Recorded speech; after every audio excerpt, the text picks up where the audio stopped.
Now we're starting to get a lot more geometry in our scene. Let's go ahead and retopo the horns. So we're talking about these little horns in the back and then also this big tooth on the front. So we want to have the horns as our live surface. So we'll go ahead and make that live. And then we can come in and start to retopo that. Now, if we want to, we can go ahead and take the high head and turn that off. Take our game head. We can either leave it in or we can turn it off. I'm going to go ahead and turn it off and then extend our geometry down past it so it kind of goes down into it. So let's go ahead and take our game head. So now we can go into our modeling toolkit, quad draw, and we can start working away. So let me go ahead and make sure that our symmetry is turned on. We'll turn that on and we'll just make that world X. And then I just want to make sure that I'm able to get the shape that we want here. So we can have a couple kind of on the top there. Okay, and you probably want to have a line running down the middle. So even if you're not able to get that point right in the middle, you can always snap it together and that'll tell you exactly where that center point is. Or you might be able to get it right on the center there. So I would go in and just create this central ridge and come all the way down to the bottom. Okay. And then looking at this, you're going to need a little bit more geometry in there to get that exact. And so I'll come in and maybe add a little bit more kind of coming up to the top, coming down to this ridge here. And then we can start to kind of work our way down, kind of again, going at the sort of the high points here. Now, as we start to get, this distance, you try to span that with one polygon like we're doing here.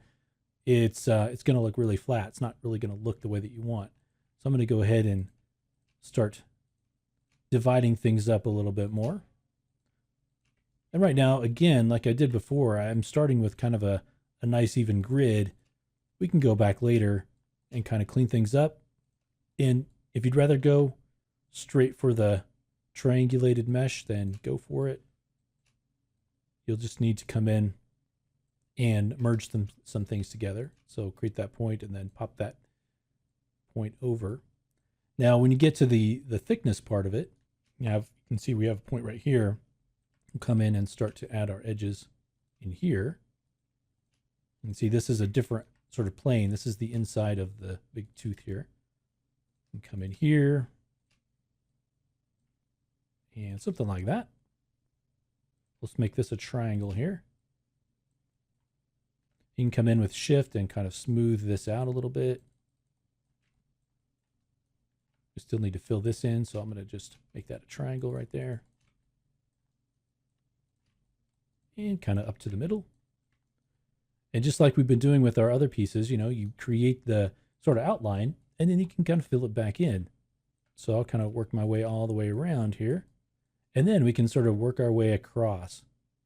So this area is kind of raised and then it kind of goes back in. So we can kind of create something like that. You can see that blocks off two of these open areas. These are pretty easy to fill in. When you build with a grid, it's pretty straightforward as far as what needs to attach where. Okay, so we just fill in that way, fill in this way, and then if you need to, you can add extra lines in there. For these, I would do the exact same thing. So these are more rounded, and so I would probably try to start going around it and get enough resolution to actually get the shape that you want. So make sure there's enough lines. I'd probably make maybe 6 or 8 at a minimum. Okay, so instead of working our way down from the top, you can add another one in there if you need to. Kind of clean it up a little bit. And then we can use our technique where we extruded out the edges. So holding down tab, if we use our middle mouse button, we can start to extrude out in both directions. As we come up here, we can start to smooth that out. And I want to make sure I don't cut off this point. It would be pretty easy to just cut right through it by not having enough polygons there. But I'm going to try to avoid that. Come in here and kind of fill that in. Maybe some triangles. Shift to kind of smooth it out while still having it right on the surface. And you can see we may need to have a few more lines coming in here, but then we can continue that down the surface. We can space these out a little bit to kind of give ourselves a little bit more of a look, but they're going to be that big on screen and we're really mostly concerned about the silhouette, then you're going to be fine with lower resolution on those. So go ahead, you've got 1, 2, 3 that you'll have to do on this side, and then you've got your main tooth here, which we've actually almost finished within the lesson. We just did a couple more, we would be just probably almost there. And you can kind of smooth that out. Same thing down here. And the inside of this tooth is showing, so I am going to build it versus something that's going to be strictly just inside. And so I'm going to make this a triangle right here. And then let's make this a triangle. One more point, and we're almost there. There we go. So something like that. Once you've got the 3 horns and the tooth done, the next thing we're going to do is look at how we can reuse some geometry from before. Now let's take a look at how we can modify it a little geometry as a base versus doing a complete retopo from scratch. So let's concentrate on the cowl here, this carved piece. And so we'll take a look at that next. So if you have your geometry from the very first course, you can go ahead and use that. Otherwise, you could grab this scene file if you want to use this one. The key is that the geometry that you created it from, the low resolution geometry, before we send it over to ZBrush to be sculpted, we can actually use that as a base. And so I'm going to turn on this Maya base. And so this is the object that we're talking about. So I'm going to go ahead and drop it out here. Let's actually remove this from the layer, and then I'll turn that layer off. So this is the piece of geometry that I'm talking about. And it's the one that I want to use as a base. We could certainly go through the whole process of using quad draw to create a new topology for this completely by scratch. That's another way to do it. But if we already have a piece of geometry that fits in the position and the position of the points and makes sense to use, we can certainly do that. Now, the thing that I don't like about this right now is that it is so faceted. If we take a look at the silhouette of this, you can see straight line, straight line, straight line, like up and around these areas, it's really jagged. And knowing that we're not going to be smoothing this at all for our game, it lets me know that maybe the silhouette isn't exactly what we want. I'm going to go ahead and turn off the body and some of the other geometry here. I'm going to go ahead and hide some of that. And let's hide the medallion. I'm going to go ahead and hide the necklace and our eye. So we're kind of looking at this. All right. So what we need to do is we need to be able to get something that is a little bit smoother on the outline, but we also still want it to be fairly low resolution. So the first thing that I'm going to do, you can see that there is a trough in mine. I'm going to go ahead and grab the edges that are sort of support edges for that. I'm going to select those and hit Control and then delete those. So we don't need that extra geometry in there. We don't need any support edges. Now I'm also going to take and cut this in half, because to me, it's a lot easier to work on half an object than work on a whole object.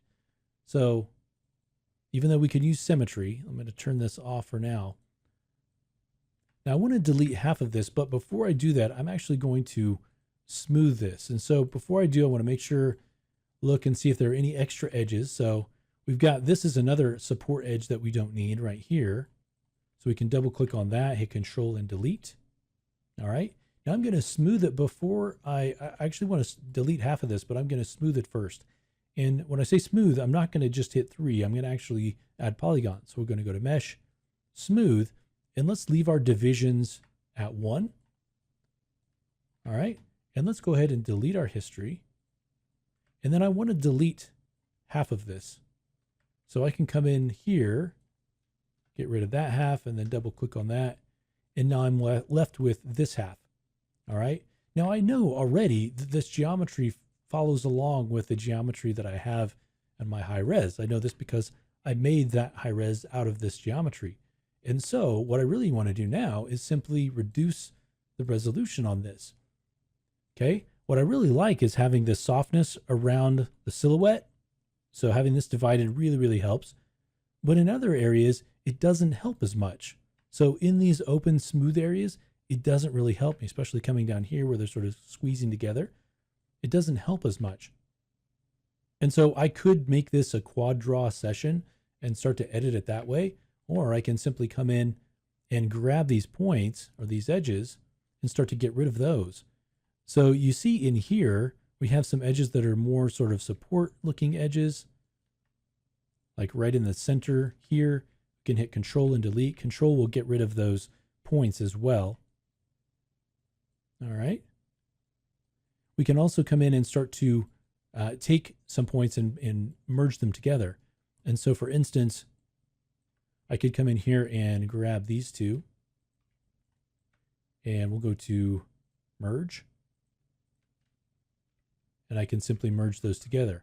I'm not deleting them, I'm merging them so that they go right to that center point, and then I don't have to worry about the shape being off because I know they'll go kind of to the midpoint.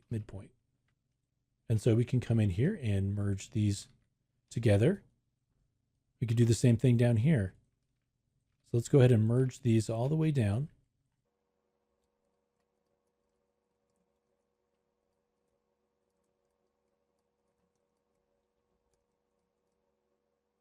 When I get down here, I can decide if I like the smoothness, if I can still get the smoothness if I merge those. If not, just leave it.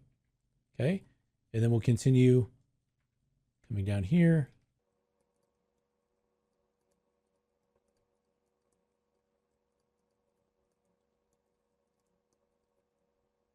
Okay, we can go down, continue down these lines. We could, pick one of these. Could also just double click on this and see if we can just get rid of it. And maybe this one as well. Doesn't change the silhouette, so that's good. So that gives us along this, going this direction, kind of reduces that amount. We can also do the same thing up here. So for instance, we could take this, merge these together going across. That gives us a very low resolution in the center where we don't have any indication. It's just a flat sort of plane. We don't have any indication of a silhouette, but we still get the detail here. So that lets us get kind of the best of both worlds if we do that. Because think about this part of the model, you're never going to see it. You'll see maybe this part, but it's you can see it's very sloped. And so you're going to be fine being able to do that. And so we can come in here, and if there are areas where the curve is really, extensive and you don't want to do that, that's fine. You don't have to do it everywhere. We can kind of skip around a little bit, but each time we do this, it gets rid of a couple of triangles. Let's kind of come down here and maybe these two. You kind of leave those at the end.